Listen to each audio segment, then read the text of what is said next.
এখন আমরা চুলায় লো হিটে একটি ফ্রাই প্যান বসিয়ে দিয়ে টিস্যুতে সামান্য তেল নিয়ে ব্রাশ করে নেব। তারপর এমন একটি চামচ নেব যাতে আমাদের সব প্যানকেকগুলো এক সাইজেরই হয়, কোনোটা বড় কোনোটা ছোট যাতে না হয়। এই তো এভাবে করে আমরা প্যানকেকগুলো বানিয়ে নিই।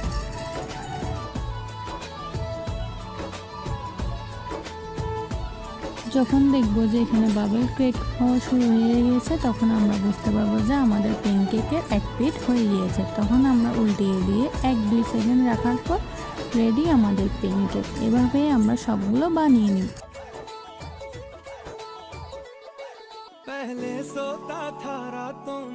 দেখুন প্যানকেকগুলো কত সুন্দর হয়েছে, দেখতে যেমন সুন্দর হয়েছে খেতেও ঠিকই এরকমই সুস্বাদু হয়েছে। গরম গরম খেলে এটার মজাই আলাদা। কেমন লাগলো রেসিপি অবশ্যই কমেন্ট করে জানাবেন। আজকের জন্য ধন্যবাদ, টাটা।